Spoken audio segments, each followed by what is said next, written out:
المؤمنین اذ بعث فیہم رسولا من انفسہم یتلو علیہم آیاتہ ویزکیہم ویعلمہم الکتاب والحکمہ وَإِن كَانُوا مِن قَبْلُ لَفِي ضَلَالٍ مُبِينٍ۔ واقعتاً نبی رحمت صلی اللہ علیہ وسلم امت کے لیے اللہ تعالیٰ کا احسان عظیم ہے۔ مومنوں پر خاص کر اللہ تعالیٰ نے یہ احسان جتلایا ہے۔ نبی رحمت صلی اللہ علیہ وسلم نے امت کے حق میں بڑی تکلیفیں برداشت کی، ہجرت کے مصائب، مشکلات اور تکلیفیں اٹھائیں۔ آپ نے مکہ کو چھوڑ کر خیر بات کہہ کر مدینہ کی طرف آپ تشریف لے گئے۔ مدینہ پہ جا کر بھی ظالموں نے، کفار نے، مشرکین نے سکھ کا سانس نہ لینے دیا، غزوات ہوئے اور دیگر مصائب مشکلات کا سامنا رہا۔ اسی طرح نبی رحمت صلی اللہ علیہ وسلم نے امت کی خاطر وحی کی تکالیف بھی برداشت کی۔ اولاً وحی رویا صادقہ کی شکل میں ہوتی تھی، سچے خواب آتے، آئندہ دن پورے ہو جاتے، اور اس کے ساتھ ساتھ آپ پر سخت بوجھ آپ محسوس کرتے، سردیوں میں بھی آپ کو پسینہ آ جاتا، یا پھر گھنٹی جیسی آواز کے ذریعہ سے آپ کو وحی کا پتہ چلتا۔ کئی صورتیں تھیں جو آپ پر وحی کی، جن سے بڑا بار اور مشقت اٹھانا پڑتا آپ کو۔ ویسے بھی اللہ تعالیٰ نے فرمایا اِنَّ عَلَيْكَ قَوْلًا ثَقِيلًا، کہ ہم آپ پر ایک بھاری ذمہ داری عائد کرنے والے ہیں، بوجھ البار۔ تو وحی کی ابتدا کیسے ہوئی؟ بدء الوحی سیدہ امی عائشہ صدیقہ رضی اللہ تعالیٰ عنہ بیان کرتی ہیں، رسول رحمت صلی اللہ علیہ وسلم پر وحی کا آغاز اچھے خوابوں سے ہوا۔ امام کائنات صلی اللہ علیہ وسلم جو خواب دیکھتے وہ بیداری میں صبح کی روشنی کی طرح نمودار ہوتا۔ پھر آپ صلی اللہ علیہ وسلم خلوت نشینی کی طرف مائل ہو گئے، اور پھر ایسے ہوا کئی دنوں کے لیے ذات راہ لے کر غار حرا میں تشریف لے جاتے، الگ تھلگ۔ جب وہ ختم ہو جاتا واپس سیدہ امی خدیجہ رضی اللہ تعالیٰ عنہ کے پاس آتے، مزید زاد راہ ساتھ لے کر دوبارہ غار حرا تشریف لے جاتے۔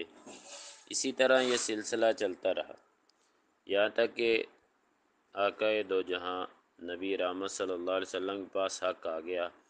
آپ غار حرا میں ہی موجود تھے، آپ کے پاس فرشتہ آیا، فرشتے نے کہا اقرأ، پڑھو۔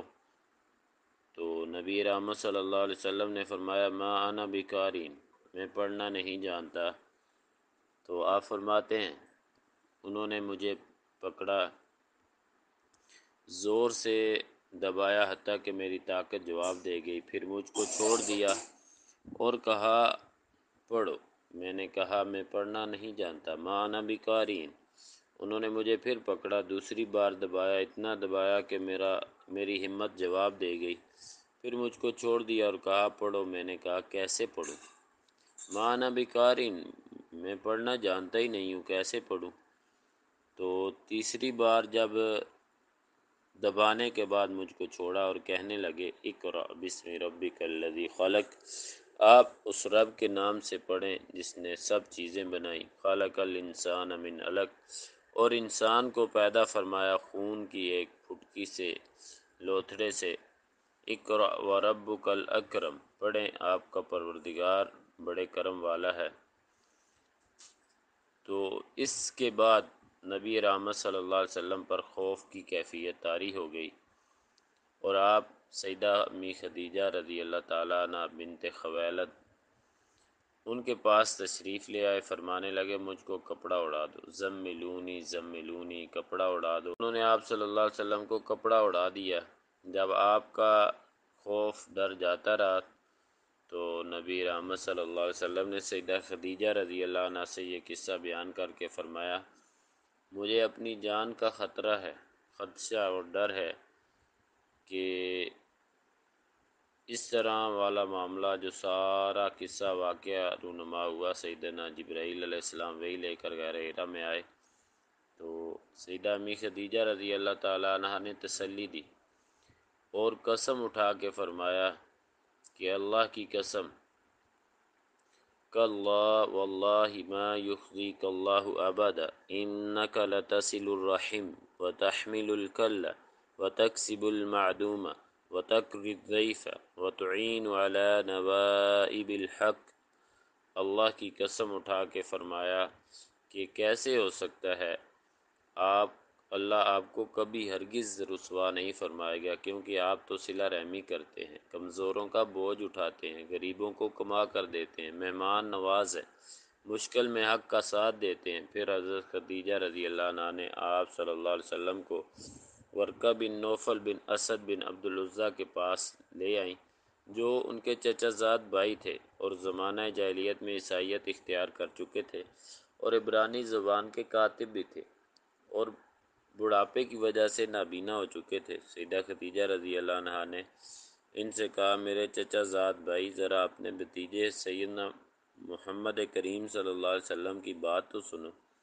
ورقہ نے آپ صلی اللہ علیہ وسلم سے کہا، میرے بھتیجے کہو آپ نے کیا دیکھا؟ تو رسول رحمت صلی اللہ علیہ وسلم نے جو دیکھا تھا وہ ان سے بیان کر دیا۔ تب تو ورقہ کہہ اٹھے، یہ تو وہ اللہ کا رازدار فرشتہ ہے جس کو اللہ تعالیٰ نے سیدنا موسیٰ علیہ السلام پر اتارا تھا۔ کاش میں اس وقت تیری پیغمبری کے زمانے میں جوان ہوتا، کاش میں اس وقت تک زندہ رہتا جب تم کو تمہاری قوم اپنے شہر سے نکال باہر کرے گی۔ تو رسول رحمت صلی اللہ علیہ وسلم نے فرمایا، سچ؟ آپ نے حیرانگی سے پوچھا، کیا وہ مجھ کو نکال دیں گے؟ ورقہ نے کہا، ہاں بے شک نکال دیں گے۔ جب کبھی کسی شخص نے ایسی بات کہی جیسی آپ کہہ رہے ہو تو لوگ اس کے دشمن ہو گئے، اور اگر میں اس دن تک جیتا رہا تو تمہاری پوری مدد کروں گا۔ پھر تھوڑے عرصے بعد ورقہ اللہ کو پیارے ہو گئے اور وحی آنا جو تھی وہ بند ہوگی، اسے فترہ وحی بھی کہتے ہیں، بہت ہو گئے اور وحی کا سلسلہ بند ہو گیا۔ اس طرح یہ معاملہ ہوا، اس طرح وحی کا آغاز اور ابتدا ہوئی۔ اللہ تعالیٰ نبی رحمت صلی اللہ علیہ وسلم پر نازل ہونے والی وحی کو ہماری زندگی کا حصہ بنا دے، ہمیں سمجھنے کی اور اس کے مطابق زندگی گزارنے کی توفیق عطا فرما دے۔ السلام علیکم ورحمۃ اللہ وبرکاتہ۔